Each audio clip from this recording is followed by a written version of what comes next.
everybody, and welcome to Parks Bros. It's Drew here, and today we're back at Knott's Berry Farm, checking out the Boysenberry Festival, and a bunch of Fiesta Village. Let's go.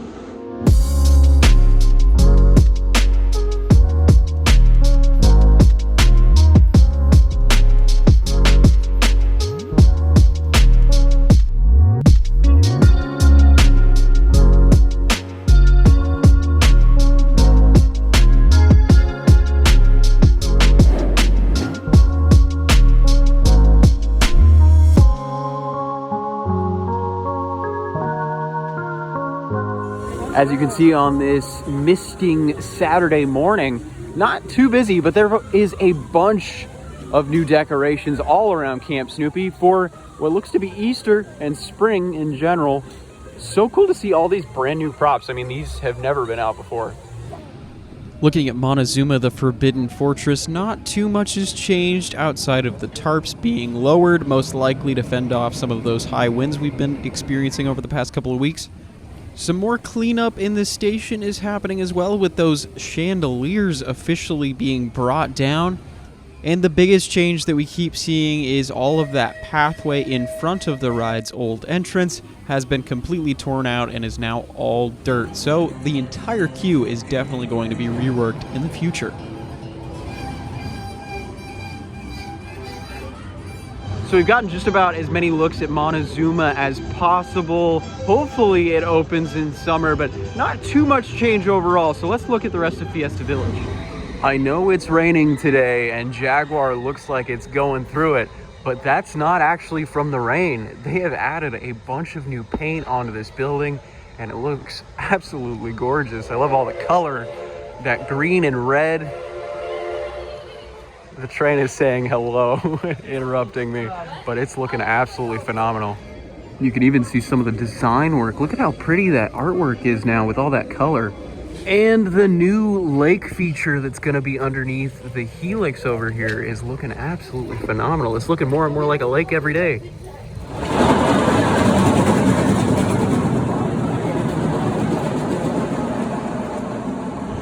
And as we head out underneath the first drop, there's actually what looks to be a brand new food establishment. I'm not entirely sure, but I'll look at the concept art and check my thoughts real quick.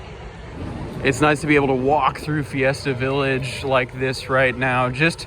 I mean, even though there are all these construction walls, to be able to cut through this way is really nice. Wow, Rev has its new paint job, as well as a lot of that tiling is still going in on that side of Fiesta Village, but the old location for La Pava Loca is getting more and more new wood in. There really are walls on every single side of Fiesta Village. Even this little corner shop at the very edge has walls around it now. And in more construction news, no update on Accelerator. It's exactly the same as it's been for the past 6 months. And yet another construction update. Timber Mountain Log Ride is not yet open from its winter refurbishment. We've come into the Wilderness Dance Hall. You can see that now you actually pay over in this section, and then you grab your food or your beer or your wine, of course all boysenberry flavored. And yeah, I think that's a much more streamlined way to do things for sure. They also have a new drink card that you can get 4 different sampler beverages or tasting cups. I think that's a great idea, especially with how many different drinks they have out this year. Coming into Ghost Town, we now know why Betsy's gone. They've got all this new, amazing looking display pieces all over. It's looking really nice, although I can't help but think, is Betsy ever coming back? Walking by Sutter's, it's returned, the Fun Bun. Holy cow, you can bet I'm gonna have a couple of these. Holy crap, that's amazing. Walking by this stage, you can see they're doing some trivia right now, which is really cool to see. And of course, there are tons of shows, including the brand new Knott's Preserved. That's a brand new stage show. I'll have to come back another time to watch it, but I've already seen some pretty interesting things and amazing things at that on Knott's social media. Something you won't find on the PDF you'll find in the QR code, though, is the tasting card price, as well as how many items you get. If you're wanting a tasting card, it's about $55 standard price, and you get 6 items for that price. Of course, you can share it with your entire party, but it ends up being about a $9 value per taste that you get. And of course, that's a lot better than the $12 to $14 per that you'd usually get without the tasting. So in my opinion, I think it's a pretty good deal if you ask me, especially if you're a foodie and you want to try everything boysenberry you can. Stopping by the Boardwalk Barbecue as per usual. They've got some interesting boysenberry things for the Boysenberry Festival, including this salad, which I thought was quite interesting. Of course, there's those barbecue boysenberry wings as well, which are always spectacular. But something I noticed, they have pesto mac and cheese now, so I'm gonna try that with my typical pulled pork sandwich. Very interested to see what that's like. Now you might be wondering, we're gonna check out Ghost Rider today since it seems so empty.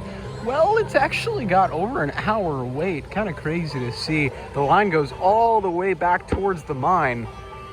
Yeah, no Ghost Rider today. Something amazing that they do now is Boysenberry Lane past Ghost Rider's entrance. You can get some really cool views of Ghost Rider back here, as well as get a bunch of specialty items. And I gotta say, it's super nice to see this extension of Ghost Town for all these festival events over the past year. I'm just saying, it might as well just be an official part of Ghost Town at this point. Well, if you didn't have enough boysenberry at the festival here at Knott's Berry Farm, you can of course buy your own boysenberry plant for 30 bucks, or if you want the little watering can, it's $35, but they have a bunch of them here. So cool. I got to do this one of these days. Get one of these boysenberry plants in my backyard. Like I mentioned before, there's a lot back here. There's games, there's a bunch of food locations for the festival itself. So make sure you go past Ghost Rider, even though it seems like there's not much back here. Definitely come back this way for that view one. Whittles too over here, meeting and greeting people, and of course all the food. Of course, if you're wanting merch for the Boysenberry Festival, head into the Gold Trails Hotel. They've got spirit jerseys, sweatshirts, cups, glasses, I mean everything. Even a Boysenberry pie spirit jersey for this year. I think that looks awesome. But I feel really bad. I should have worn one of my purple shirts today, since that is the color of Boysenberry. But all this merch is really cool looking. I like this new style that they're going with here, with all the boysenberries in the background and whatnot. And of course, if you want your own little pie stand, that's available too. Right as the crowds come in, we're gonna make our way out. Outside the park, of course, the Cable Car Kitchen, the main eatery. Outside, of course, the chicken dinner restaurant. You can see they also have boysenberry items here, including a boysenberry donut funnel cake and a boysenberry and peach cobbler funnel cake. Both of those sound delicious. Something I was really hoping to try this visit was Boba Knott's. It just opened about a month ago. It's supposed to open at 11. It's currently closed. So that's gonna do it here from Knott's Berry Farm on this boysenberry and misty Saturday. Lots of fun, just walking around the park, enjoying all the scenery, getting to see some construction. Of course, if you enjoyed, make sure to subscribe if you haven't already. I would really appreciate it. But we'll be back in just about a week's time to see more of that Fiesta Village construction and check out more of the Berry Festival, of course. But until then, we'll see you on the next ride.